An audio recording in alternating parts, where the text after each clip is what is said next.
You ever notice how people drive around with a garage full of junk while complaining they're broke? If you don't have any friends that do that, it might be you. How about that rusty grill? Maybe you got a pile of copper wire or a random chunk of metal that's been sitting behind the shed since the Clinton administration. Yeah, all of that is money. And that's where Premier Metal Recycling comes in. These guys know value, like real value, not internet math, actual cash value. Whether it's scrap steel, copper, brass, aluminum, Premier Metal will tell you what it's worth and put money in your hand. Honestly, it's one of the few places left where cleaning out your garage can actually pay off. They have 2 convenient locations, 909 West Linden Avenue in East Rochester and 11 Carnes Street in downtown Rochester. You can also check daily pricing and exactly what materials they're buying at premiermetalgroup.com. Or, if you're feeling friendly, give them a call directly at 585-436-4020. Premier Metal Recycling, because your junk pile might actually be your emergency fund. When your old career gives you lemons, throw in some ice, mix in some vodka, and call it a podcast. From the Mac of All Trades studio in Fairport and driven by Victor Chrysler Dodge Jeep Ram, it's Billified, the Bill Moran Podcast.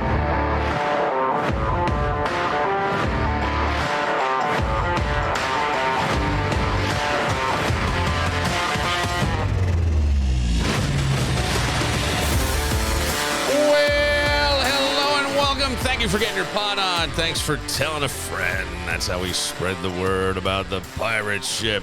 It is Dan Barillo. Came out last night. We did the Theme That Tune at the VFW.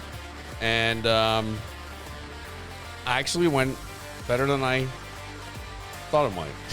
I always sweat these things like crazy, man. Shouldn't. And they said, you know, that was fun. We should get you back, and you know, da. The idea with it was to kind of use it as a test balloon, more or less. Could we do it? Did we have the infrastructure to make it happen? How hard would it be? Did we have enough, things? And could we then take it and try to get various bars to do it? But, and you're not, it depends on the bar, but, a lot of people come and that's their place. They just want to hang out and they like the vibe, right? So now you're coming in and disrupting. I want to have my fish fry. I want to catch up on my quick draw. Yeah, you know what I mean? And so you're having, so I don't want to necessarily interrupt what's already organically there. Yeah. So those are my worries and my concerns about it. And to be quite honest with you, I'd rather not do these things, but I thought this was actually kind of fun. And it was all right. Well, there's a lot of bars that do trivia nights, right? So why wouldn't you do this? Well, or trivia or game nights. Sure. Yeah. Yeah. Sean Doolin, you've had Sean on the podcast. Sean has done that at Iron Smoke for years. Yeah. No cell phones. Yeah. So, but they have it timed out, so now you don't even have an opportunity to use a cell phone. Like you have to know the answer instantaneously, and they give you a tablet to use. Right. So I don't know. It's an interesting little experiment. We'll see how it all goes. Got to tell you though, I love clever. Don't we all? Or yes, shouldn't we all? We should. Because it's smart. Right. I love clever jokes. I love clever life hacks. Clever protests. I even find that. I don't even necessarily need to agree with a person. If you say to me, okay, and I go, that's fucking clever, I think, I'm already halfway on your side. Yeah, because if you get the clever, that means it validates you. Hey, I'm smart too. Yeah. 26-year-old guy. Oh, I thought you were going to talk about guys wanting to play in the WNBA. 26-year-old guy in Wales. Uh-huh. Dresses as the Grim Reaper. I saw this. Climbs onto the roof of a hospital, stands motionless over the entrance, staring at people. Hilarious or asshole? I got to tell you, 20 years ago I thought a-hole. Now I think it's hilarious. Why do you think that's because changed? We're all going to die. It's a joke, right? I know some people are like coming to grips with that. Now I'm saved, so I'm not like, I don't want to die. At the same time, I know when I die, life's just going to get more awesome. But I mean, like, I get the joke. And I know people right now. I just had a cousin die. I know other people who are on their deathbed right now. Okay. But I think even some of them would find that funny because it's going to happen to everybody. Okay. So it's helping you come to grips, whether you realize it or not. Here is my question. Is something still funny if the person you're doing it to isn't laughing? And that's where, now, for me, I would run into another room and be absolutely hysterically laughing. But if I'm walking in, I would be cackling. Right. But if I'm walking into the hospital for a colonoscopy, hilarious. If I'm walking in because my wife has cancer, right? Same joke, completely different experience. And that's kind of where I thought of this, because here's the question, and I think this is a big question we need to kind of ponder, because I don't know that comedians were necessarily under attack. I think we catastrophize certain words. How do you guys like it for now? Right. But does the comedian own the joke, or does the audience own the joke? You know what I mean? Because that's one of those chicken and egg discussions. It is, because I don't know. I've been thinking about that a lot after reading this. I'm like going, okay, I burst out laughing at the headline just like you did. I think it's hilariously funny. But I tried to go a little bit deeper and go, all right, if I'm walking in, and I thought of you. What if your dad was there and you knew this was kind of the end? Are you still laughing? One thing I learned. Or now I would. But what about the rest of your family? One thing I learned. Yeah. And there's something I've been thinking about lately, which hopefully we'll get to later. But one thing I learned, I recently had a health issue come up, and it put things in perspective for me. And I'm still laughing about this. One thing I learned from you and Tom Ulay, if you're going to laugh when it doesn't matter, then you better laugh when it matters too, or else you're being intellectually dishonest. Yeah, I was always okay. Right. Don't take yourself too seriously. Yeah. One time, Tommy told a story when my mother started dating again. What if this guy your mother's dating comes out of your mother's bedroom wearing a bathrobe that says Butchie? And that made me put everything in complete perspective. But that was the name of your dad. That was my father's. That was his nickname. So, I mean, it was your dad's robe is what that would mean. And what would that do for you? Right. And I couldn't stop laughing because I realized, oh, my gosh, that's silly, but that's the point. That's the point he's making. Yes. Who cares? Yes. At the end of the day, I think that if you remember the 4 agreements? One of the 4 agreements is don't take anything personally. And I think that's a huge rule. Like, if you're offended, that means deep down you believe that may be true. I would say that the comedian owns the joke. Okay. Not the audience.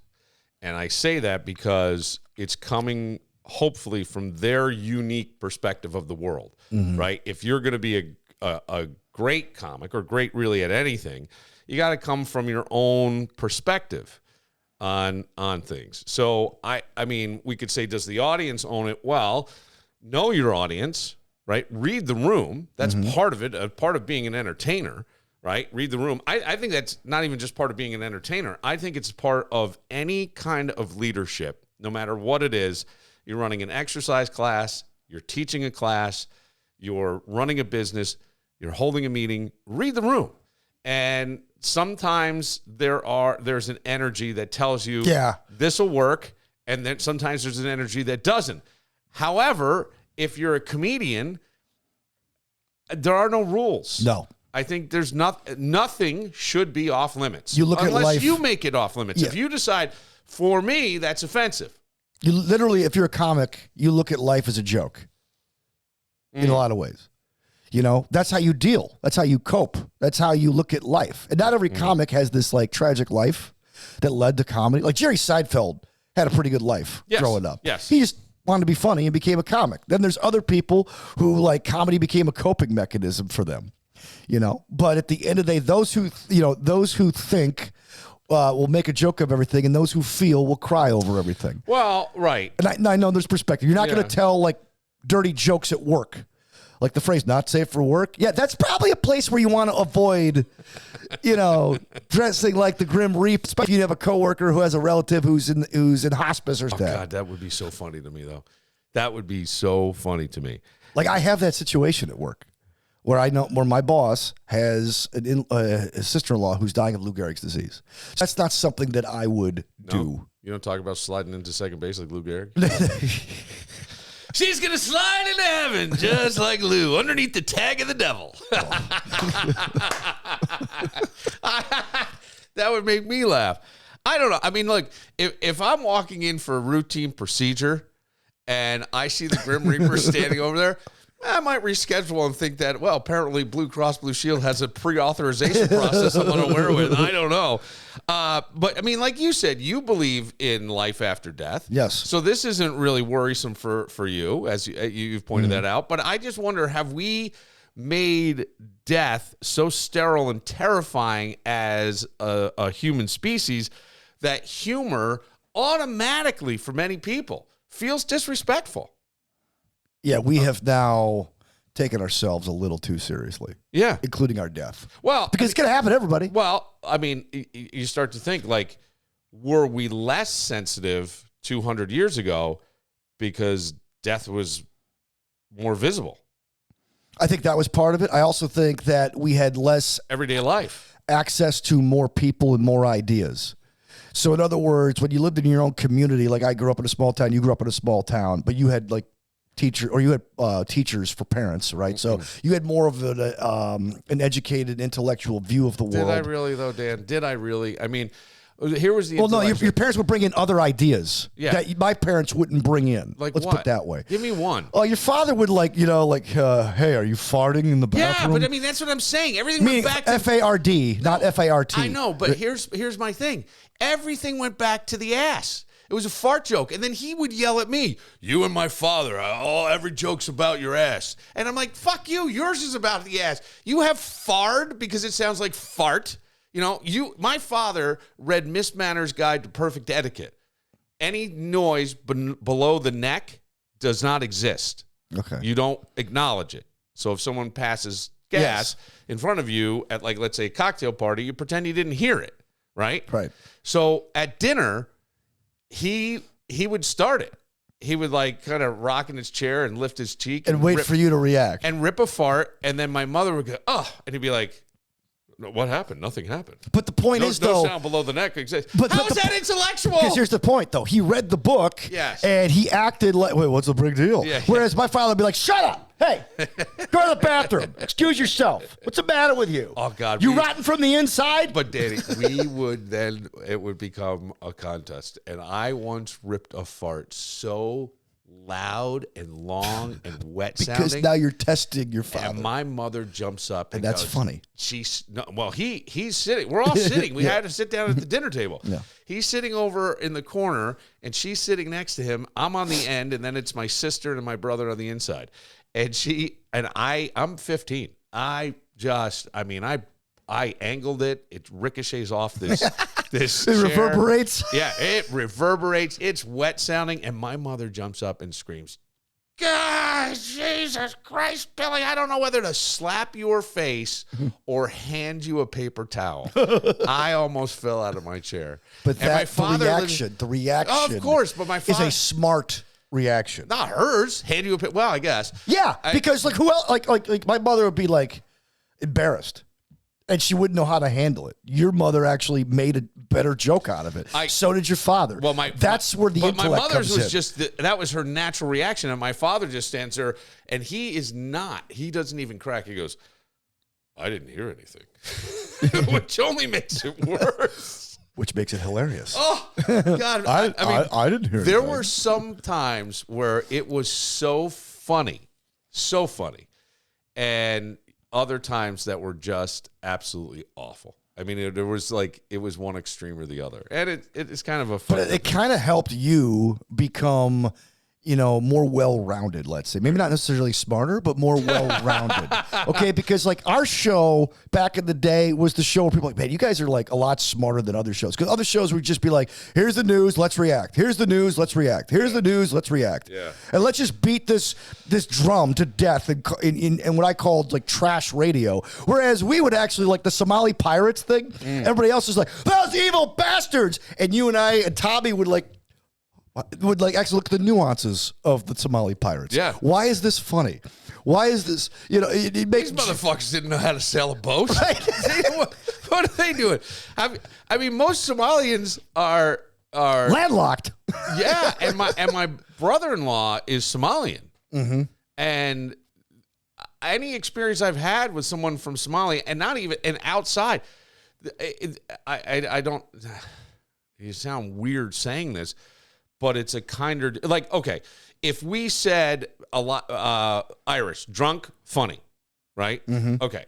I don't feel offended when anybody says that.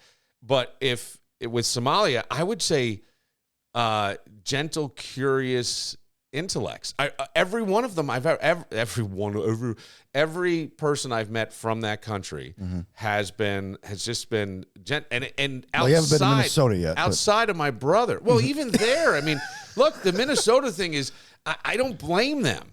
I really don't. I go, if someone, I blame the government. You can't hand out money as freely and expect it with no real parameters to be handled properly. So now all of a sudden we've got this extra money, and I say, hey, Dan, if you have a kid that's on the autism spectrum, I can get you an extra $2,000 a month or whatever. Or $2 million. Well, of course you're going to do Of course that. you're going to say yes. But I mean, do you understand what I'm saying? And I go, I'm not killing them. Is that the fault of the people, or is that the fault of the government for not checking this and handing out or enabling it? Yeah. I think it's more enabling it.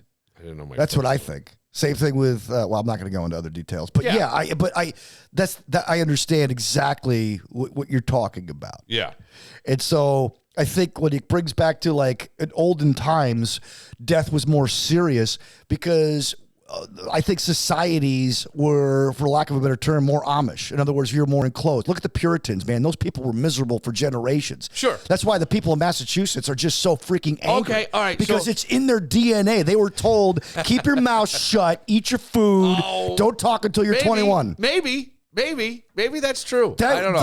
Like a Puritan family would not have the same joyous discussion over flatulence that, the Morans would have. And that's my point. When you become more educated, or when you start looking at things from other perspectives and get more well-rounded, you'll see the humor in things, including death. All right. So let's go to that. Mm-hmm.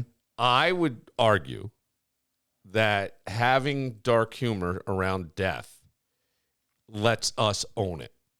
Yeah. Do you know what I'm saying? I'm controlling this ship. It's. I think that look, there are many things that we fear as human beings, and most of it falls under one umbrella: uncertainty. Right? Yeah. Right? Nobody likes uncertainty. No. You're going to introduce someone new to your family that you have been spending time with. A lot of people get very nervous. Why? Uncertainty. Yeah. Or how are they going to worried. react? Well, what is my father going to say? What is my mother going to say? These types of things. Go ahead. So I just wonder, maybe it's humans reminding each other, that death doesn't own us. No. We can have a little fun with this, And the thing that made me laugh the most is the hospital, the guy gets arrested. Takes him 50 minutes. They bring out the fire department. This is in Wales, right? And I often think, do Europeans just have, like, they a lot of times they shut down and take a nap and all. And I go, maybe they're just living better. And like, that's clever. Mm-hmm. That's a creative thing. And but they have a zero tolerance policy. And I'm going, what exactly did he disrupt? I mean, he did have a sickle, but probably plastic. I don't know. Yeah. He went to, you know what I mean? And I'm just thinking that, I don't know. I mean, should being, how do I want to say this? Should being provocative or inappropriate, right? Inappropriate. Should that be protected at times? Yes. Yeah, I mean, I think so. Yes. I mean, I actually had that clip and sent it to a friend on Instagram. Oh, did you really? And he was offended by it. And this is a guy, this is a smart dude. This is a guy who's a little bit younger than I am. And I'm like, you didn't find that funny? You didn't find this story funny? I thought you of all people would find this story funny. Yeah, but I mean, and it's like, that's where I came up with this whole thing. If you're offended by something, deep down, you're wrestling with something. It could be. I mean, you're very right. I wonder, are we slowly... And I don't think we are. I think the pendulum, for a while there, though, it seemed like... Everybody was offended. Well, we're creating a society where anything that makes somebody uncomfortable has to be removed from society. Not the person, but the action and the stuff. To a certain degree, I would say that that's okay. Like, women shouldn't be harassed and right. There's. I mean those that's are not funny. No, it has to be funny, right? It's not funny when you sexually harass a woman, or heckle a woman. So let me give you some scenarios. Or a child. I'm going to give you some scenarios. Okay. You have to decide if it's funny or it's sinful. Okay. Or both. Now, I want you to think back. We did do something similar. When we were on the radio. Okay. All right. Grim Reaper, right? We talked about him outside the hospital or on the roof of the hospital. How about the Grim Reaper standing outside a nursing home? Funny or sinful? Funny. Okay. How about the Grim Reaper outside a Weight Watchers meeting? I don't know why I find that so funny. Other than confusing. I think it's more confusing. I think it's funny. All right. How about the Grim Reaper standing outside your doctor's office with a big screen showing people's blood work?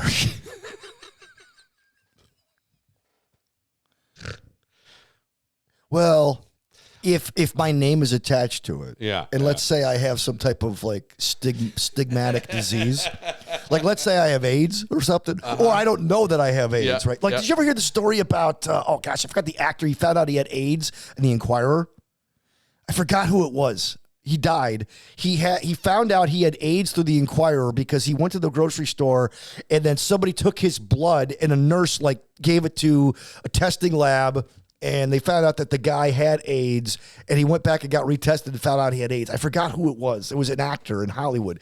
I think that's a little bit extreme because now you're dealing with people's personal, private business. That's where we have HIPAA laws. Yeah. Well, how about this? How about the Grim Reaper outside a church? I mean, technically, he's advertising for your competition. Let's put it to you this way. We spent, and I've thought about this, being a Christian, we spent a seventh of our lives, if you're a Christian or you're a churchgoer, a seventh of our lives dedicated to one day of the week where you're pretty much going because of death. Yeah. Think about it. Yeah. I mean, we don't make any bones about it, Christianity. Yeah. Receiving Christ as your Lord and Savior, trusting in Christ as your Lord and Savior is fire insurance. Now, here, okay, yep. That's the first step. But that's fire insurance. So you're dedicating a seventh of your life to the end. Think about that. If you really think about it. So I'll tell you what. If a Grim Reaper actually showed up at my church, I think they'd invite him in. Here, have a seat. Yeah. You want to hear the gospel? You want to know what it's really like? Oh God, that would be. I mean, Jesus had a sense of humor, I think. Jesus told his apostles over and over again, I'm going to die, and then 3 days later, I'm going to rise. And they didn't believe him, and they dedicated 3 years of their life to following him. Mm-hmm. And then when he went to the cross, they all like took off, man. They all hid. Well, yeah, Peter was the only one who followed him, and then he denied Jesus 3 times. And yet, 3 days later, Jesus rises. He goes, didn't I tell you? Were you guys not paying attention for 3 years? I told you what was going to happen. I know. But the uncertainty, because they'd never seen it before. Of course. And that's what death is. It's uncertain. Even Jesus himself was scared of the cross. A little bit more on the guy dressed up as a Grim Reaper. Apparently, he has some prior things. He stole... Now, remember, this is Wales, so I was thinking he stole 30 to 40 pounds of cat food, like literal pounds of it. But not the dollar amount. No, I think 30 pounds, 40 pounds. I think not the weight is what I meant. Yeah, I think it's the dollar. The dollar amount. Okay, yeah, I think it is. Which would be like $20 here. I don't know. I don't know. Apparently, he looked at the price of Purina and went, Jesus Christ. Sinful. But could you imagine his cat seeing him leave as dressed as a Grim Reaper? But what happened to harmless weirdos? We used to have them all the time. Oh, I know. Every town had them. Oh. Right? The guy that wears shorts in January. You're a harmless fucking weirdo. Oh, gosh. I mean, what do you want? Cheek to Wagga was called Cheek to Vegas because of guys like that. Because I looked it up. I go, well, growing up, like, why do they call Cheek to Wagga Cheek to Vegas? They had a subculture of dudes who would walk around wintertime in shorts and just, like, acted like it was like Vegas year round. So they called. Yeah. I mean, look, I think that's maybe the fact that everybody has a camera has made the eccentric weirdo extinct, right? Because they don't want to be filmed doing whatever they do. And well, that's what they've even made dating harder for some people. I've heard stories where guys don't want to approach women in bars because everyone's got their phones out. And God, or when you go, you mentioned before we were talking, you were talking about the gym. Right? Now, I don't want to say every, but there's a lot of women out there who set up cameras to tape themselves working out so they could be an Instagram model. And some guy will walk by and check it out. And are you staring at me? Are you looking at my butt? Oh, no, hang on. No, I've seen videos like this. Now, I'm not saying this is always the case, but I mean, if you're walking by, right, and you just notice something, all of a sudden, they say the picture's worth 1,000 words. You may just be walking by just noticing something, and now that video goes viral, and I'm not saying this is always the case, but there's the threat of that going viral and you looking like a perv when all you're doing is just like, what is she taping? No, I understand. And I do when I don't. The phone has actually, like, made, us hide a lot of things, even though we're sharing everything. Right. I mean, I have, I don't know if it's fair to call it hypervigilance, which is not always a great thing to have. It is considered like somewhat of but you notice a lot of things. Yes. Right. I notice a lot of things. So I get a picture of, my sister took of my mom shopping on a street in France, a cobblestone street. And all I see is this other woman, who I believe is American, walking down the street in like loose linen pants with it just tucked into the crack of her ass. Older woman. So it looks like her ass is eating her pants. Okay. That's all I see in that picture. Okay. To the point where I say something and my brother says some comments.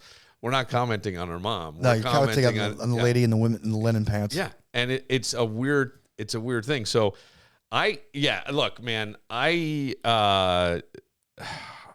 think society needs harmless idiots. I'll say this: we need more harmless idiots. Well, harmless. Somewhere in Wales, there's a cat eating stolen cat food while its owner dresses like death. And I am sorry, but that is a world I want to live in. I'm okay with that. Yes. He's not really harming anybody, and maybe it puts things in perspective. Right. That's the whole thing. Yep. There was growing up real quick. There's these 2 or 3 kids who would hang out. They call them gazeboites because they would hang out in the gazebo. Actually, about 7 of them, and so they were considered like scumbags or whatever. But they really, right. But we're teenagers, right? And they really didn't have parents looking after them, whatever. Well, a couple of them decided, what is more rebellious than going to church? So they would go to the Presbyterian church across the street from us, which is very hoity-toity. They had people there whose family members came over on the Mayflower. Okay. They were not tolerating these people, right?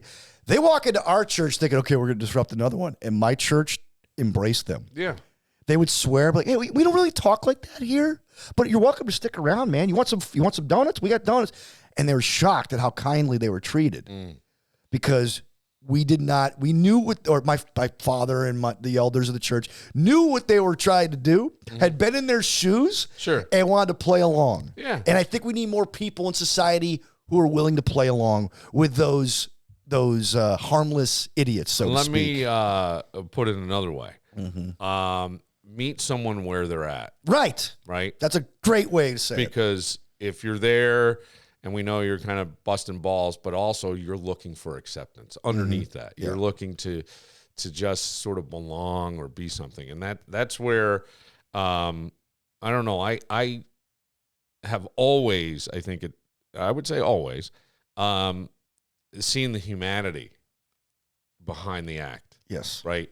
What's the motivation? And sometimes you have to look deeper to what's propelling that. I'm not going to say that that's an easy thing to do or it's the right thing in every situation, but I find it that way. We'll take a moment. The NFL kind of back. Yeah. Right? Kind of, yeah. Yeah. And I want to talk about something that Highmark Stadium is going to have. Okay. I think it's the most of any maybe in the world.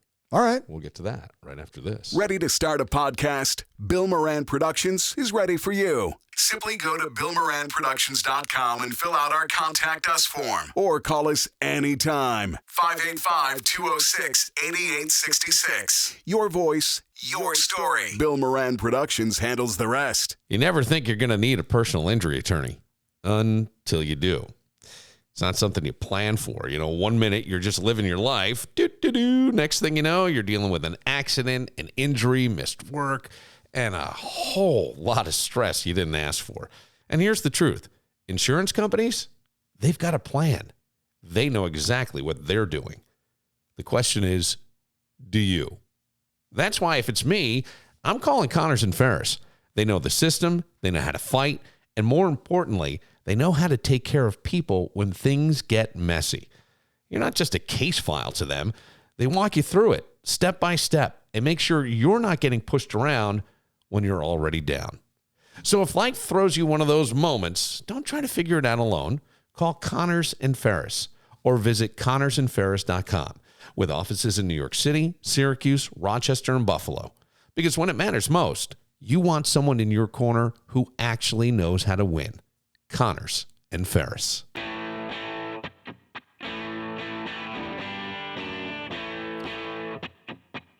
According to some news sources, the new Highmark Stadium is going to have 7 sensory rooms.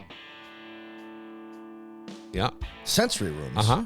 According to the Bills, that's more than any venue in the world. Sensory rooms. Great idea, or do you think we've gotten a little soft? I got to ask you a question. Sure. We were talking about in the last segment about being smart. Uh-huh. I'm going to reveal my ignorance. What is a sensory room?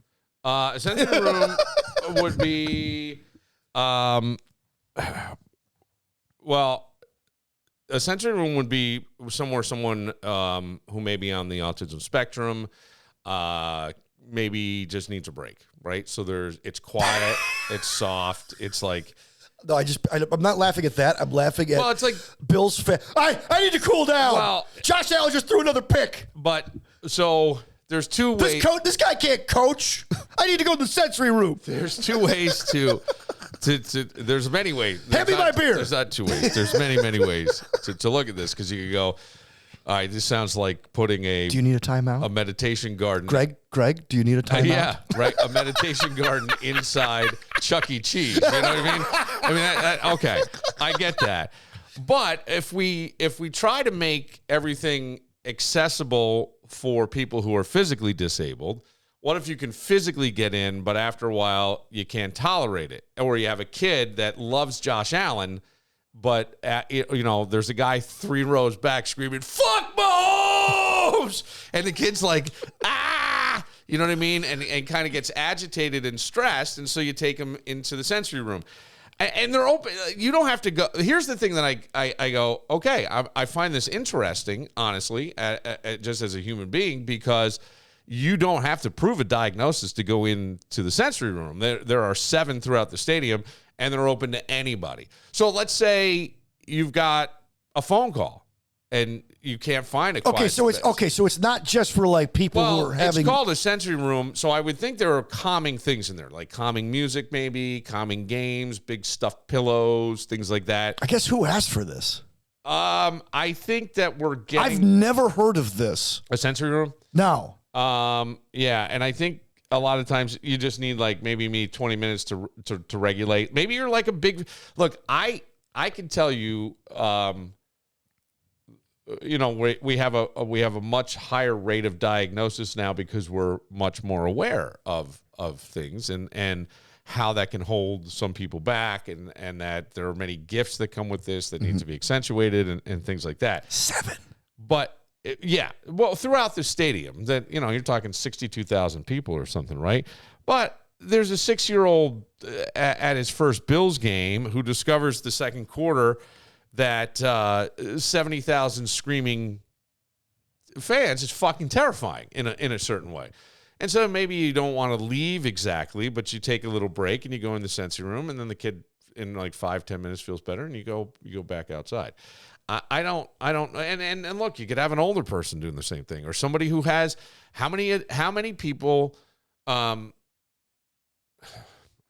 don't want to say self-diagnosed, but how many people have become aware that they get anxious, like really uncomfortably anxious at times. I've been there. And by the way, it could be anything. It could be anything. Let's say, honestly, this is going to sound silly, but let's say you're having a contentious breakup, or you had a contentious breakup, and you look 2 rows down and you see the person, and you're like, or divorce, and you're like, this is I mean, it would be weird. I will admit, if one of my buddies goes, "Hey man, I need to go to the sensory room," but first we're going to stop at the beer, get beer. Yeah, I mean, I don't know how they're policing from this. Tables to sensory Well, rooms. I mean, this is the thing. I don't know. Both ends of the spectrum at one Bills drive. You know what? Because I can't see the Bills Mafia discovering a quiet room, but they probably need it the most. Excuse me, sir. Your son is experiencing sensory overload. Oh no, that's not my son. That's Gary. He's heading on the Bat Blue. Oh, and by the way, he was just on DraftKings. He bet the Bills over 3.5. He's fucking losing his mind. I don't know what to do. He just needs a minute. Just give him a minute. But honestly, if you got somebody like that, maybe you drag. Look, I wonder if someone doesn't get thrown out of the stadium necessarily. You know what I mean? I don't know. I don't have a problem with it. I didn't know this was a thing. I mean, if that's something you want to do, I just want to know what the motivation was to have this, because I've never heard of this. Like, usually when you go to a game, you know what you're signing up for, especially in Buffalo. Well, look. Especially when you're paying the prices you're going to pay now. Can you imagine fourth quarter of a playoff game in Buffalo? I want you to picture this. Fourth quarter of a playoff game. I know where you're going with this. Fourth game. There's an autistic 8-year-old who really wanted to go. And he had an opportunity to meet Josh Allen before the game. He was on the sideline. This is like a dream, right? And it's a dream for the parents because the kid's like so excited and everything. And he's peacefully now decompressing in there. And over in the corner is a 52-year-old man practicing breathing exercises because Brady just called the shittiest fucking play, and he's losing his mind, and he just can't stand it. And he called the timeout, and the guy's like, he is gonna just fucking snap. So he goes to the sensory room, and he's just breathing. Well, it's funny you mentioned that because I just had a flashback. Picture it. January 27th, 1990. The Bills are playing the Giants in Super Bowl 25, and they're about to line up to kick a field goal. I found out, my father left the room. It was just me and my mother in the living room. My father walked out of the room. He could not watch. I found out from other people in school that their parents who smoked actually went on the porch and smoked cigarettes. Yeah. They couldn't watch. Stress. So, in other words, I understand now perhaps the situation that would lead to that. The thing is, though, do you have enough time before this stupid play or after to go to this sensory room and find your way over there? Because that walk right there alone could be like the release you need. I do think for parents, honestly, of families with kids, and it's more kids, right? Mm-hmm. I think as adults, you learn to regulate and you know what you can and can't do, kind of. Not always, but most of the time. So I think it makes it more accepting to this. It's great PR. I don't know how big these rooms are. I don't know how much room they take up, space they take up. But I'm not really sure. But when I thought about it, I go, well, we have holding cells. right? For fans. Well, dude, the Link used to have, or the old Veteran Stadium in Philadelphia used to have like a hooskow and a court. That's what I mean. So okay. They had a court. All right. The judge would actually rule on your sentence in the fourth quarter. Yeah. So there are holding cells, a hooskow, as you're calling it. You've had ejections. You've got security. And those things happen when a fan becomes an asshole, right? Yes. Well, what if we had an adult timeout room? You're like, whoa. Like you see your buddy, right? You see him and you're like, you gotta come with me, take a walk. And you just lead him into the sensory room and you go, take 5 fucking minutes before we go out there and you get us thrown out. Right. And I don't know. Can you imagine you disciplining your buddy? Buddy, we're going to go in the sensory room. Well, don't make me take. Well, I can see wives doing that to husbands. You're going to go in timeout? You're going to go in the sensory room. No, what if a guy has to do that to his wife? Yeah. Oh, that ain't happening.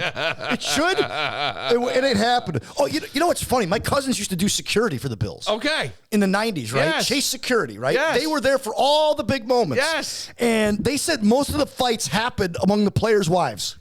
Okay. All right. My cousin had to break up a fight, I think, between Cornelius Bennett's wife and Daryl Talley's sister at one point or something like that. Well, but, I mean... Maybe if you played more on third down, got to the quarterback faster, we wouldn't be in this shape. You have been doing sports all your life, right? Yes. You've been a fan. Since I was 7 years old. You've been play-by-play. I dropped He-Man and the Transformers and became a football fan. You have been a sports radio talk show host. You have been... I write columns. You write a column. I got a big one this week ironically called Who's the Adult in the Room? Okay. In all your years of being around sports... That was last week. My bad. Have fans gotten worse, or do we just see everything now because people have a phone in their pocket? Well, fans are the same. Fans are the same as they've always been, with the exception of the tables. Okay. Fans are all... You remember, you can't smash a table in the stadium. That's all outside. All right? But fans have always been the same way they've always been, okay? We just have phones now and everything. Mm-hmm. I would argue that fans in some ways have got more sophisticated. Around the league, they've priced out the people in Buffalo who would be jumping through tables. Like, you go to Dallas, this is no joke. Most Dallas Cowboys season ticket holders don't go to all their games. They have to sell half their game tickets to pay for the tickets themselves, okay? And so there have been times in Dallas where I think when they played the Bills last in Dallas on Thanksgiving, there were just as many Bills fans as there were Cowboys fans. It was Thanksgiving. And Dak Prescott had to go to a silent count at home because the Bills Mafia was so loud, okay? And these Dallas fans are like, I'm not used to this. It's loud. Yeah. San Francisco, the crowd doesn't get loud. So there's the higher price the tickets, with the exception of Boston, where they're always obnoxious. Like even Giants fans, they're not that ruckus. It's like in the smaller markets. But they still spend enormous amounts of money on security, right? Yeah, because there's always something going on. I'll say it this way. Enormous amounts of money on bad behavior, controlling bad behavior of adults. And they're controlling it after the bad behavior happens, right? That's when. Yes. So what if you design buildings to prevent some of it? I don't know. I mean, you know what I'm saying? This is really like three-dimensional thinking. What is? The sensory room. Because I would have never have imagined in a million years. You just told me. I'm like, what's a sensory room? And Bills have 7 of them. I think it is a way to curb crazy behavior. But like Alcoholics Anonymous, first you have to admit you're an alcoholic before you go to a meeting. Well, look, you have to admit that you got a little problem before you go in the sensory room. And that's going to take an enormous amount of drunken pride.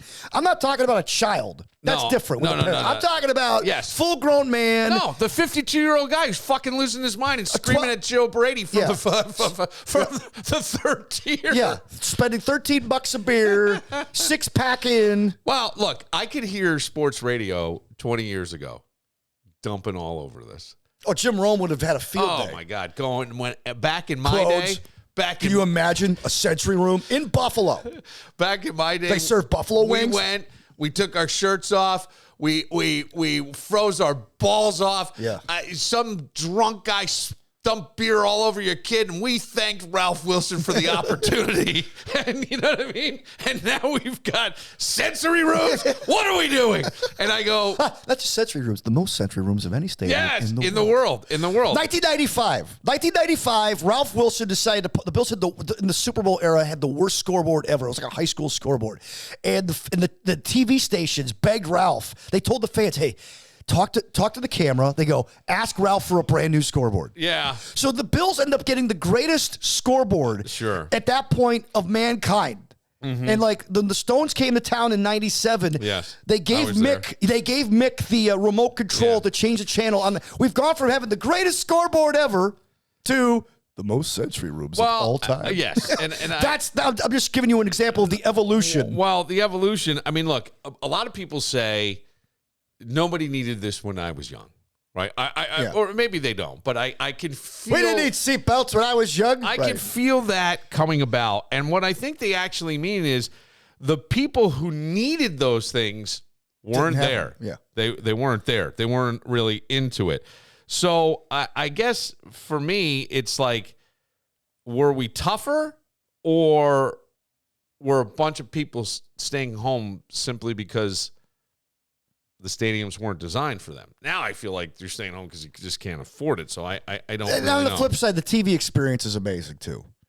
You don't just get to watch the Bills. Now you can watch every like this was unheard of 35 years ago. You couldn't watch every game. Now you can watch every game, and you can watch games within games. I mean, it's ridiculous. Like if you ever watch Red Zone Channel, my wife hates it. I love it. Yeah, I mean, look, I don't think you're ever going to hear "Welcome to Highmark Stadium." We ask that you politely golf clap after such a, you know what I mean? I don't think we're going there. That's not going to happen. No. And it's not about making the stadium a quiet place. Mm-hmm. It should never be about that, and it won't be about that. No, it's a football stadium first. But it's creating a quiet place or space inside a very loud place, making it, I don't know. One thing I've noticed that as I've gotten older, it is harder to be in areas with a ton of noise for long periods of time. Oh, is it? Yeah, really? Yeah. Well, and I'm not picking on you. And it sounds like I am. In other words, and I thought to myself, that there's many people that are starting to realize, especially as you get older, I got limits here. Yeah. And these things don't make me feel great, and I'm going to remove myself from the situation. Right. I have found that with drinking. Just do not, I mean, we did do the thing last night. A gentleman was very polite, kept saying, hey, let me get a beer. They would show up. I did have 4 Guinness. And I'm like, done. And I switched to a Diet Coke, and I sat there for another 20, 30 minutes and then left. And I hadn't, we had been there. It was over the course of the night from 6. I got there late, of course. I had you weren't shotgunning a 4-pack of Guinness. No, I wasn't. No. But I'm just saying, the same thing. I don't feel as good. It doesn't serve me as well anymore. Yeah. I'm not 20 years old at a Pearl Jam concert standing the entire show. No, I want to sit down now. No, right. But here was, because you gotta, I was surprised when I saw this, and I thought, well, I think that's kind of cool. It's inclusive, and it doesn't mean that it's just for those people. And that's why I started thinking like of a 52-year-old guy. Hey, you got sensory overload. It's 9 Labatt's. I think that we have gotten when we talked about overcorrection in the last segment. I mean, I think we've gotten so some of us, myself especially, back in my day, we have pussified this country, and we don't want to mix that with everything, right? In this sensory room, actually, may not be a bad idea. Because, if you have that wily kid or you have that guy who's going to punch somebody needs to cool down, which at a Bills game is a regular thing. Okay. This is actually innovative. Let's not make fun of it necessarily because back in my day, I remember I wish we had the Century Room now that I think about it, 1987. I'm real back. December, I think it was the 14th, How did I know? 1987. Let's go in this Wayback Machine. My first Bills game, I'm in a snowsuit. I look like Maggie Simpson, like the star snowsuit, right? Because you can't move your arms. It was freezing out. Yeah. And my father takes me to my first Bills game. They lose 13-7 to the New England Patriots, whom even then Bills fans hated because they owned the Bills. Kelly did not have a great day. And the lone touchdown they scored was a fumble recovery by Sean McNanny on a sack in the end zone. The problem was the Bills were this close to making the playoffs, and that game kind of put them out of playoff contention. Here's what happened immediately afterward. They served glass bottles in that stadium at that point. A fight breaks out in the aisle between a Bills fan and a Patriots fan. I remember hearing the glass breaking. I couldn't see it because I was tiny, but I could hear it. My father goes, "We're never coming back here again." Yeah, okay. Now, if there was a sensory room, perhaps the fight may have still happened, but we don't have glass anymore. Right. Perhaps somebody could have said 10-9-8-7-6-5-4-3-2-1. I'm going upstairs. Yeah. I'm going to go cool down. I know, and it sounds Silly. It sounds ridiculous and silly. And I could have gotten to more Bills games during the era of Kelly and Reed and But Thomas. what if somebody said you could see you and see your father frustrated, go, "Hey, there's a room over there. Why don't you just step in it for like 5 minutes and let a lot of people get out of here. We'll clean it up." Yeah. But I mean, look, it's the same thing. Yankee Stadium did bat night, and they handed out little bats. Yes. And people were started beating the shit crap out of each other. And so they won't do it anymore. No. But here, and by the way, these were wooden bats, folks. Yes. These were real. These weren't like. I had one. Early 80s, like 1980 possibly. I had one. Yeah. Mm-hmm. Short. It was supposed to be a keychain, so they made them smaller. Okay. But at one point, I don't Turned know into that a billy club. I don't think they were full size bats. They were swinging around. Okay, there, man. Well, but I think they became like a keychain, right? And it was a wooden bat, but it was short, and it said Yankees on it. And then there was, I think but I don't remember bat night. I guess it was full size bats. I don't remember. I thought they were more like the length of my arm kind of bat. And people just started clubbing the shit at each other. It's like, but it makes me. And they stopped giving away balls too. Yeah, because people started throwing them onto the field when something bad would happen. Yeah. Look, I would say inclusion. We hear that word a lot, and so it doesn't necessarily mean changing the experience for everyone. I would say that it means giving somebody another option. Yeah. Right? Giving somebody another option. So we're A including... release valve. Right. And we're letting everybody kind of, I don't know. Look, I think one of these rooms could be the difference between we have to go or let me take 15 minutes. Especially at the end of a game. You know what I'm saying? Like a playoff loss. Yeah. That's all. That's all. I had a friend whose daughter, who was, she just came off chemotherapy, and she went to her first Bills game. It was the Bills-Kansas City game at home where the Bills lost. Tyler Bass missed the field goal.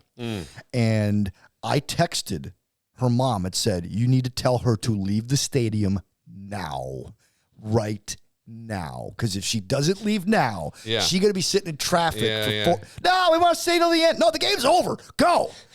And she ended up staying in traffic till 3 o'clock in the morning because frustrated. Well, Bills. we did. Yeah, we did. Yeah, I don't know. But that game went all the way down to the final second. It did. Yeah. This was like, there was still like 90 seconds left. Get out. Tell her she's got to go now. There is, look, there's inherently miserable places that probably could use a sensory room. Bars. Fuck. Probably be great. How funny would it be like, all right, Tony, 5 minutes, motherfucker, in the hoosegow. Dude, you have a bouncer and a social worker in the bar.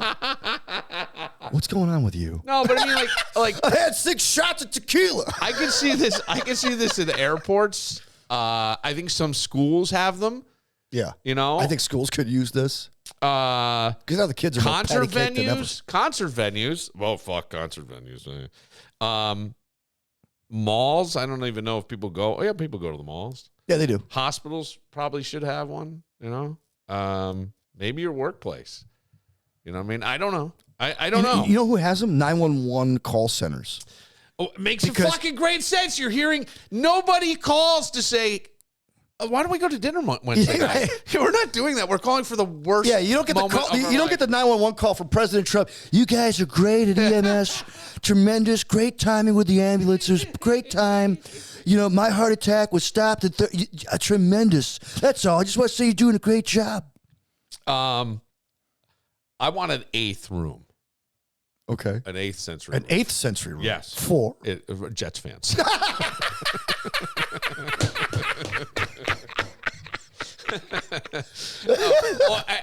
And maybe a 9th room for any fan over 45.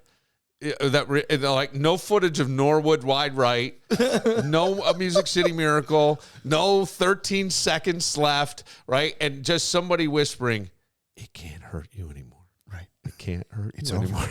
It's over. It can't hurt you anymore. Just a nice recliner. The and you Jets just fans kick live back. is great, though. Oh, gosh. They're pathetic. All right, we'll take a moment. I'll tell you what, if the Jets win the Super Bowl, dude, that might be a bigger parade than the Knicks. That may be true. That may be very true. I think Giants fans would just show up because it's such a miracle. All right, we'll take a moment. Be right back. When it comes to home improvement, you've got choices. Let's say there's a hole in the bedroom wall, and somehow nobody in the house knows how it got there. You could fix it. I mean, there's always YouTube, right? But 3 hours later, it's going to look like a patch job. Not even a good patch job. And how about that leak under the kitchen sink? Yeah, you said you'd get to it, and that was what?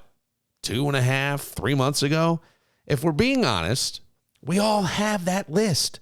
The one where deep down, you're not totally sure you've got the skills to pull it off. If it's my list, I'm calling Mac of all trades. Holes in the wall, handled. Leaky sinks, done. Full kitchen remodel, yeah, they got that too. And hey, warmer weather's coming. How's that deck looking? Need it extended? Rebuilt? Outdoor patio? Don't be a deckhead.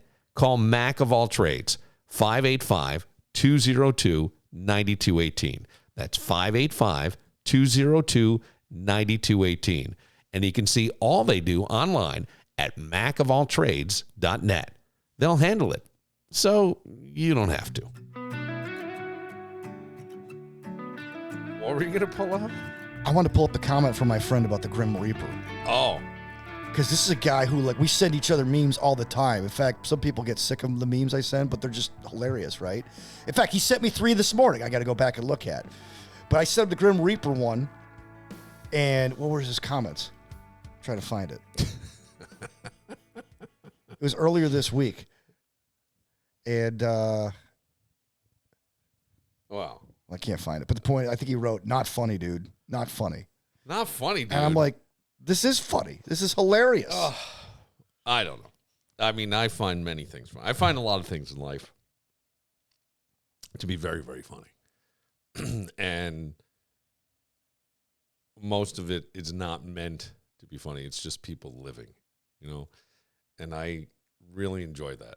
Mm-hmm. I enjoy it. I enjoy seeing a woman being distracted, a young woman behind me being distracted while putting makeup on, or checking her teeth or something, right, to make sure, right? Because we do that, and it made me laugh. Or, I mean, still the one that will always stand out to me is just this, young person that had a stroke and it's hard to walk, but has a brace and stuff, and really one hand that works, and an art teacher with a foreign accent calling the child by the person, I shouldn't say, by the wrong name, and then saying, "Hold it with 2 hands." Because it's like clay or pottery. And I'm looking around going, is this really? And I'm like, I go, what is the universe doing to me right now? Because I couldn't, it was like Modern Family. I couldn't, it was so funny to me. And I have told other people who know the players that this is about, and they didn't even crack a smile. Really? Not a smile. I was just, oh my God. I found it, I still, if I'm having sometimes maybe like a down moment, I'll think of that, and it just makes me laugh. And it makes me laugh because it is the irony of life, maybe, the inability to, I don't know what it is. The inability for someone to see what's happening here. Like we just talked about sensory rooms, right? How does this person who is in charge not aware Then just look. Right. And right. that's what goes back to my thing of know your audience a little bit here. And I'm not saying that we have to be soft. I know your audience. You know what I mean? I mean, look, and this was interesting because I have been doing through St. John Fisher the group therapy with sex offenders, and you see a human side. You're leading the therapy. I just want to clarify that for everybody. Yeah. Okay. But and actually, a lot of it I'm observing, right? Yeah. And then you're not in therapy. No. Thank you. Well, it's the internet. People. No. Hey, that's a good point. Back in 2026, Bill Moran admitted to being in therapy with sex offenders. So I see these guys come in and look, a lot of the guys are like really ashamed, right? These were people with families and lives and things. And sometimes it's young guys who are 18 and, no matter what, if you're arrested, pretty much the law says 10 years probation minimum. So if you were 18 and you had a girlfriend that you thought you were having consensual sex with, who's 16, and you wind up breaking it off with that person, and then you're dating a friend of hers, and you're not going to take her to prom, sometimes, a whistle gets blown, and it sounds vengeful, but there is a consequence, right? Some guys will say, yeah, I really found myself addicted to porn. And then one day there was a link that said, jailbait. And you're like, oh, what's that? You click it, and then you realize what it is, and you get it off your screen. And 3 days later, they're knocking on your door. And I know that sounds strange because you go, oh, come on. I've read the police reports on some of these things, and it's like one image for people. Now, we can't live in denial. You were going somewhere, right? But in those instances, I think if we were to look at it, right, somewhere a child was harmed or put in an ugly position, and other people now are seeing that image, but does that continue to hurt the child? I'm not sure, but I think it does perpetuate a problem that we're starting to see. So there is a sort of nip it in the bud attitude. But my point was, I was thinking, how would I do this differently?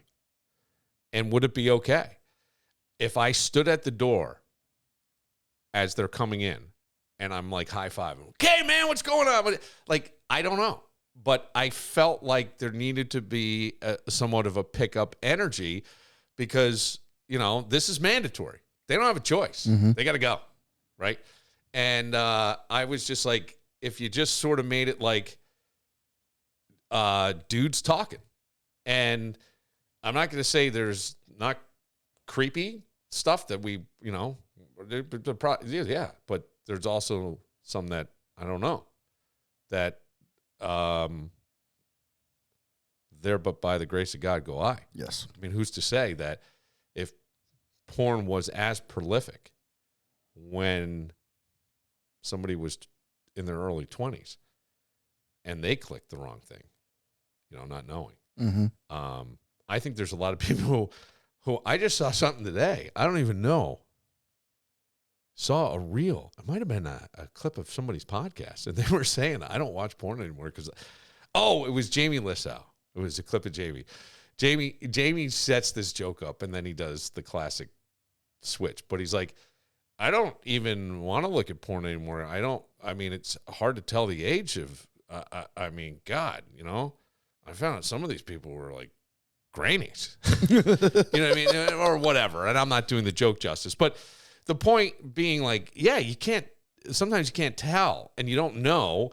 And just because someone is underage, maybe you're attracted and you think she's 21 and she's not. There used to be things that you would go into a convenience store and they had a license and it's cut in half and it shows, and it was a woman wearing makeup and then the other half of her face is without the makeup. And dude, that 16-year-old looked 25 to 30 all day long. With the makeup off, she didn't. and that was the point of we check IDs for birth dates, right? This is we're going back like 30 years for that. I don't know. I'm just saying, and none of it I can't defend, right? But I can sort of maybe help somebody not minimize their situation, right? Right. Not try to avoid their situation. Go, fuck, this sucks. I got it, but what are you doing? Right. What are you doing? And that's kind of. But I just wondered, like, if you were like, hey, what's up, fellas? Hey, what's going on, Dan? What's happening, Mark? You know, that kind of thing. I don't know. I don't know if that would be appreciated, thought a little weird, or it would actually open people up. I think it might open people up. I don't know. I think it might like, oh, I got to do this. But then like, you're like, okay, I can relax a little bit and talk about it, open up. I'll tell you this, like, and I think it would, I think you can take this to any kind of group, You can take it away from this. You talk about Alcoholics Anonymous. You could do a grief group, right? When it's people who understand what you're actually dealing with, or maybe are further along in the process of what you're dealing with, you can get some good advice and feel supported, right? In a way, and I think that all human beings need connection, but in a way where you don't, you know what I'm saying? Like, I can't necessarily talk to my best friend about my child dying, but this group that I go to for grief counseling is so helpful and so relatable because there's a guy who lost his son 5 years ago and has been really, helping me. Right. That's all I'm saying. Now, these are the pariahs of society that I'm sitting with, right? I mean, I think I said that to them. I go, you guys are the pariahs. And one guy goes, I was out mowing my lawn. And some old lady goes, fucking pedophile. Like, which is terrible. But I started laughing in the group, and some other guys laughed too. Why? Because I don't, and I don't even remember what certain people are there for. I just know that we can't minimize what the situation is. You got to know, right? And what are we doing to avoid this ever again? And maybe it was a situation that you were 18, whatever, but got to face it. Right. Got to face it, not avoid it, not minimize, not duck it, not, avoid, compartmentalize. None of that fucking shit helps, right? It doesn't help. No. And it doesn't go away. Sorry. Didn't mean to go off on that. It's okay. But speaking of the things where you say the internet, boy, I don't know. Sometimes we talk about we don't know what we're looking at. I see, it would have been a video, and it said, it was basically like Josh Allen, Bills fans get the bad news or something to that effect. Is it right? clickbait? Well, no, this was like on, it could be, I guess. It wasn't an article. Okay. It was like on Instagram, and it was some kind of thing, and it looked like it came from sort of a news site. It's Josh Allen on the ground being stretched out by a trainer. Right? But they're like pushing on his legs. So if you look at it, you go, I don't know what this is. But I was like, no, that's Fisher. I recognize they're fucking practice. Yeah. But imagine, now, take that to any other thing on the internet. You can really fuck people's lives in a certain sense. Not fuck their life, but screw things up, take things out of context, not understand the full context of something. And I worry as we evolve, I wonder if people will just start. I'm hearing more and more, I don't watch TV. I can't look at the news. I'm taking a social media diet. I'm off. I don't look. I don't post. I wonder if we'll start to see more of that. I don't know how big that is. I mean, don't forget, like, you could go, well, everybody's getting off social media. It's old news now. Everybody's an everybody. No, because what's your everybody? Tell me 10 friends that you talk to every day. Who's your everybody? And you can't list 10. Now, that means nothing. You got 25 comments and 40 likes. That's fucking nothing. That's nothing, right? Right. It's not. And so we take these things as like they're everything, and they're not. So I don't know. When I hear this, I always go, well, that's sort of my bubble. What I don't know. Right. Doesn't mean everybody else. But I do worry about seeing manipulated stuff, and the Josh Allen one was a perfect one. Yeah. Well, my wife, because the reason why I asked it was clickbait, because my wife said, "Did something happen to Josh Allen?" Oh, yeah, I know. And I'm like, "What?" Yeah, I know, like, right? What? My Josh Allen? Get him to the sensory room. Hey. Sensory room, please. Hey, give me your phone. Give me your phone, boo, now. Well, no, I don't think. I go, give me your phone. Oh, this is garbage. Yeah, right. This is garbage. Yeah. He's getting stretched out by a trainer because that's what they do. He probably gets a full body massage after every practice. I don't know, man. I have debated. Would you like the lemon said to lube today, Josh Allen? Would you go to, they have Stretch Lab. You ever go to Stretch Lab? I've never heard of this. Yeah, they have I probably should go. They have one in Victor, and they have one, I think, in Pittsburgh. Why don't I stretch out? The one in Victor is right next to Fleet Feet. And actually, my friend Colleen used to work at Stretch Lab. Okay. And knows how to, she was a personal trainer, so she knows all the stretching and different things. And I'm always like, I have a fear. I have two things that I have a slight fear to, and I always think I'm not really afraid of anything. I would go, but I would be somewhat intimidated and fearful of going to Stretch Lab, and I'd be somewhat intimidated of going to a chiropractor. Because I always worry, what if they pop something, and then I'm like, oh, and I'm fucked forever. And then the other is, what if you push me in a certain way and I just let out the loudest, longest, most disgusting? Well, that's what they teach you in chiropractic school and acupuncture school. Up. No. Stay with me. Shut up. You know this? Yes, because what'll happen is they'll tell you, hey, listen, you're going to have clients who are going to pass gas regularly on the mat, just Miss Manners, do your thing. Because they'll tell you, because it happens, because you're moving body parts that aren't moved before. It's going to knock something loose, literally. So they're accustomed to that. What if all of a sudden you go, oh, see, now here's the thing. What? I have a story. Okay, but I couldn't pretend nothing happened. If it's me, right, and you got me down and you're pulling my knee up towards my chin and over, and all of a sudden I just, and I may go, oh, I hope that one doesn't stink. That's what I'm going to say. Or I'm going to go, ooh, that had a little heat behind it. Because I can't not acknowledge for me, it. it'd be like, that was CPAP residue. And let me just say, it would make it less embarrassing for me. Yes. If I did that. Yeah, if you name it, I just feel like it would make it less embarrassing for me because, well, everything in the world of my world is all about me and my comfort level, right? It's my sensory room. So that's the only thing. But what was tell me this has happened to you. No, not exactly. Okay. So, I used to do TV on Channel 13. Back in the day, remember Stan Monroe and then Darren Mark? They'd be the goofy guy at Channel 13 who'd go out and do stuff. Okay. So Darren leaves for Kansas City. So they need a guy to fill in. So they had a rotated cast, but they brought me in because I wasn't working radio at the time. I was between radio gigs. And I worked with Doug Embledge at Mix 100.5 at the time. And he said, why don't you just bring in Dan Borello? He'd be great for this, right? Just send him some softball stuff. So I go to Genesee Country Museum. I go to all these places. And I work with a photographer who wasn't the easiest guy to work with, but whatever. So one day we go to this yoga place. So I'm not dressed for yoga. I'm dressed like a reporter. They go, well, we're going to give you some yoga pants and have you stretch out on this mat. Yoga pants? Yeah. What kind of yoga pants? They were loose. These weren't the tight ones. These were the loose ones, right? Yep. I go, okay. So the table is some type of plastic, right? Yeah. So it sounds. Right. I scoot on the table. A little friction. Don't even notice this. And it goes.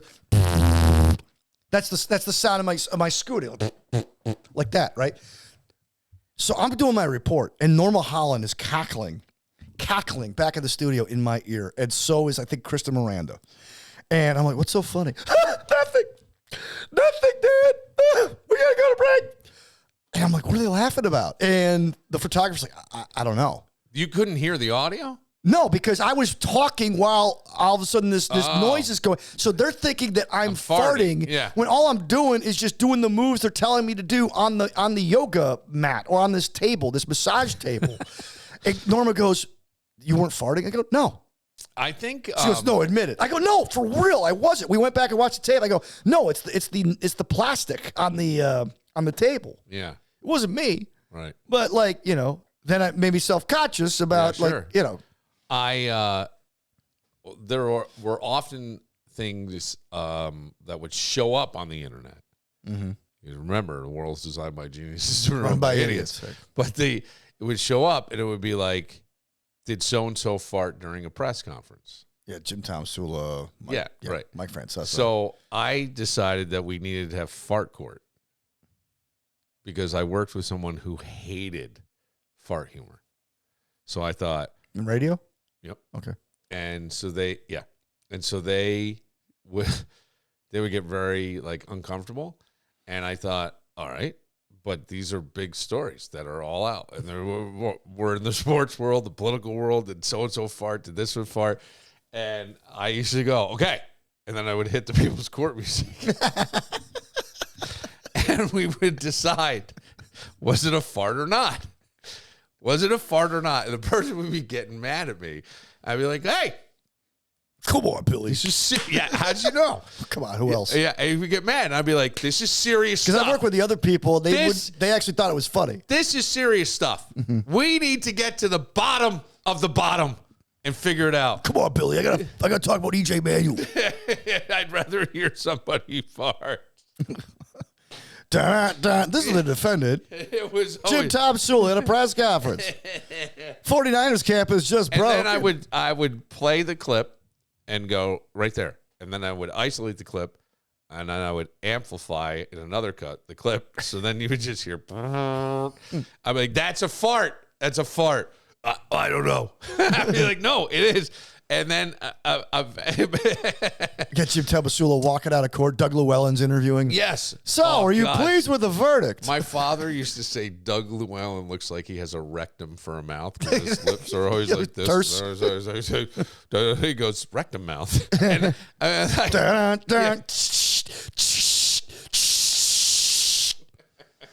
These people have brought their cases to People's Court. I had a whole opening. Oh, I believe it. With fart sounds and everything. It made me cry. It would have been, I could see you. I'm not saying it would have been funny or clever, but I could see you making an entire like People's Court theme song out of fart noises. Oh, yeah. That's too much work, man. I didn't have the time for that. But the point of what, as I'm saying this, I'm realizing that most of my time on the radio, I spent entertaining me. I didn't, like, I realized at 19, I got bored playing music. So I needed to entertain me. I needed to keep me interested. So that's why I would call payphones or open up the phones and see who's up and why and all these different things, right? And I would actually get disappointed when I had to get ready to pull the morning show's commercials and music for the morning because that was sort of your courtesy was the hour. They wanted me to pull the entire show. So I would do that, but I would always bum me out because I'm like, I can't play anymore. And then, I mean, there was a time where I just found things funny, like the Dave Kane thing. We saw Dave Kane, who was a long time rock and roll DJ in town. He did the Midday Mambo, it was called, and pretty legendary. Yeah. New music probably better than anybody I've known, but would also feel like the station overlooked him at times, right? And he didn't get the same thing. And it was when the Bills first came to camp. Oh, this story. You told it on the first podcast you ever did. Yeah, I know. I did. And then seeing Dave last night, and he's so sweet and nice to me. And just such a gentleman, and I always liked him. But I yelled at him at one point. There was all kinds of stupid things that went on.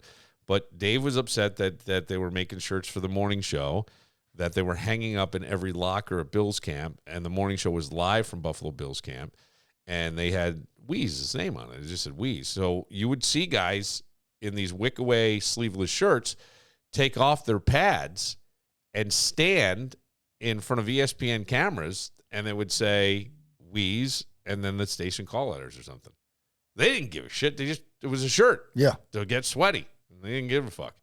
And Dave was upset that the station, he had been asking them for Midday Mambo t-shirts, and they didn't do it. So I did a whole thing on the air, and I violated a lot of trust of Dave Kane, right? He wrote a memo complaining and then called me and said, will you take the memo out of the mailbox? Do me a favor. Like, do me a solid. Just get it. So he turned into a radio bit. And instead, one guy had taken it. So I figured, well, a little late now, because the guy that saw it was the guy in charge of everything. So I took the other one and I read it on the air. And then I decided to make a Kano shirt. Well, didn't you cross out Weeze's name? Yeah, and I got spray paint. I got spray paint. They wrote Kano. But who does that entertain? You. Yes. Maybe I did it wrong. I don't know. But I did it for me. It did it for me. But the funny thing is, though, is that like that type of radio is now gone. That entertaining inter radio station conflict radio is now pretty much gone. Everything in life is we're nothing if we have no connection, right? Why do people live, some of them, to 113? Like, I just heard about a guy in India who was 113, and he started running marathons because he was bored or something. Somebody said, you should try running. So he was doing marathons like in his 90s and stuff. He's out training, doing his daily run. He gets hit by a car, killed at 113. See, again, not funny for most people. They stop and they go, oh, that's too bad. And I go, what a way to go. What an ironic way to go. You know, right? I could go, well, that's why you don't exercise at 113. But amazing. I just found, I don't know, I find things funny. I find different things funny. Where was I going with that? I just totally lost my control. No, I think the whole fart humor thing. Right, but the fart humor, again, I get it. Fart humor is base and stupid. But if I can make it a little higher, right? Because everybody on the internet is, not everybody, but many people on the internet are looking at this and going, fart, not fart, fart, not fart. And I go, all right, let's decide. And I knew the other person didn't like it. So that makes it more entertaining for moi. Right, it was layered. It wasn't just talking about flatulence. No. Well, a little bit at its base, a little bit. Right. You know, it was like when I put the microphone. I had wireless microphones as a child, Radio Shack. And I used to do radio shows from my room to my brother and sister's room because that's all I wanted to do. And I liked it because no one could see you. So you could be somebody else. You could be kind of the cooler guy. And I had two. One I would put near the music and one I would talk into. And I would make sure, and I'd be running upstairs going, did you hear me? Did you hear me? Did you listen? And, but then my parents had a party, and I put the radio behind the toilet. I had a little black radio. It was about a square, so kind of big. Should have been noticeable, but you know. And then I went on the other side of it was the tub and then the wall. The other side of the wall is my parents' room, so I needed to have no static. So I needed the microphone really close. Maybe I went into my parents' bathroom, which was on the other side. Like if you're doing plumbing, usually your bathrooms are back to back. And so I needed no static on the radio. Had to be clear, like, right? And no noise. So I put the radio in there and I left it on and I waited. I think I got this idea because I got bored and my parents kept shooing us away. Go back to your room, go back to your room. I was probably about 10, 11, somewhere between 10 and 12, I'll say. And so I did this and I got it set up. And then I remember Mr. Stevening went into the bathroom. And he's sitting there, and all of a sudden, I come across the radio. I see your hiney, all big and shiny. If you don't hide it, I'm gonna bite it. And he's like, hey, who's that? What? And I'm just picturing like him with his pants around his head, and I'm losing it. I'm losing it. And man, my parents, oh God, did I get lit up for that? But it was awesome. I was bored. And so I just found, and then, you know what? Here's the thing that I think is missing. Here's what's missing. Boredom. People need to be fucking bored once in a while because you'll find a way to be creative. Yes. Right? We need more boredom, just a little bit. Well, you said necessity is the mother of invention, and when you're bored, you need something to do. I had 2 TV channels and a black and white TV as a child. I had to walk uphill to see my friends. I did. No, but all that's true. But I think boredom is kind of wonderful now that I think about it. But I was never really bored. I would always find something to entertain myself.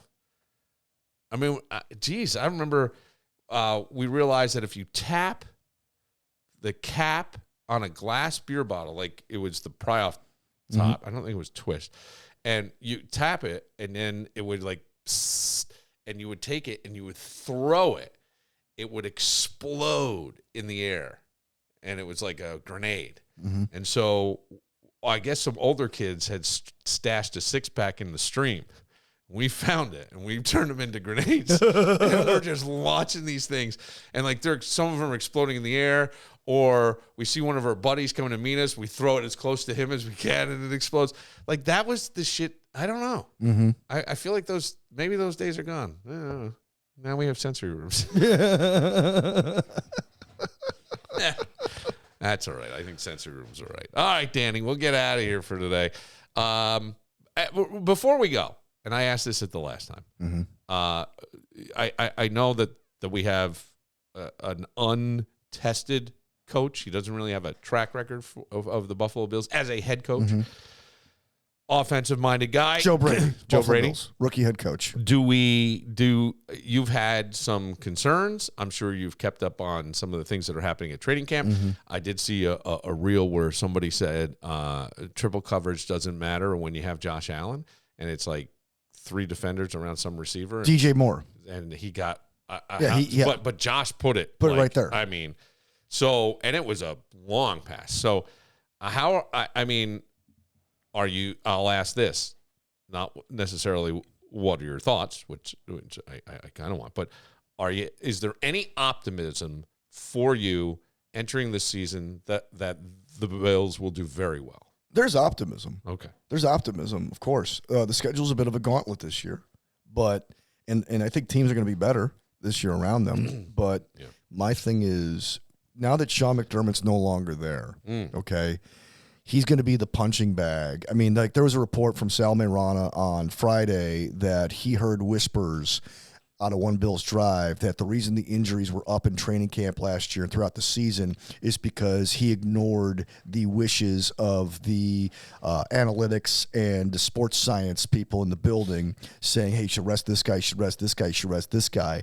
And I'm not a McDermott guy, as you know, but in McDermott's defense, the general manager didn't draft very well, so now he's got to stretch his veterans even further who are getting older. I mean, right now I think there were at least 6 guys who were starting on the defense last year who are not signed by NFL teams at this point. And A.J. Epinesa actually was signed twice. He failed a physical in Cleveland or in Philadelphia and then signed with the Browns.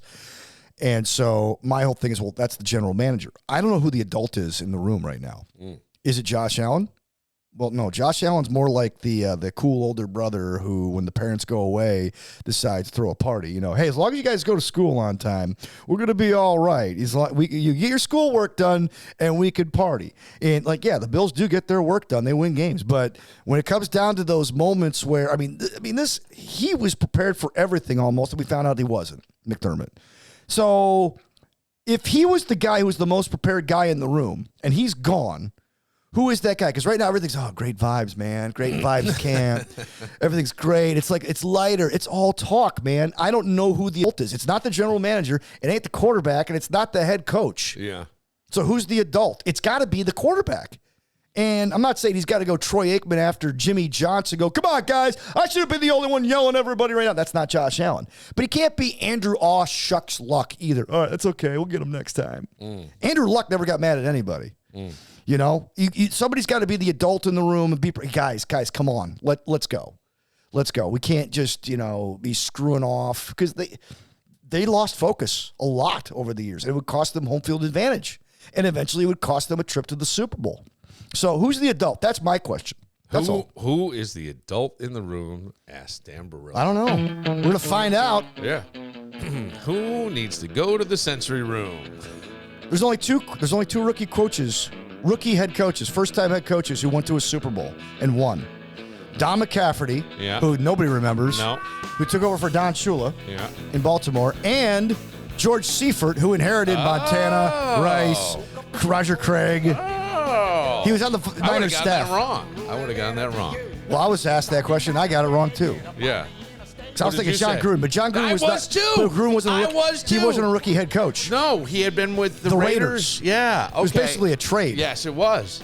But I thought that too. Don McCafferty's a guy that nobody remembers. Yeah, it sounds like he didn't coach very long. Hey, do you know who Don McCafferty is? Love that guy's music. Yeah, make me feel crazy, make me feel so mean. I went listening on the dark side. I pulled up Sean Cafferty and the Beaver Brown Band because I think we talked about it last time, and I listened on the way to where and I in was the going video, next. that was his lone hit. And in the video, he didn't even get to play himself. It was the guy who played Eddie and Eddie and the Cruisers. That's so nobody funny. knows who John Cafferty even looked like.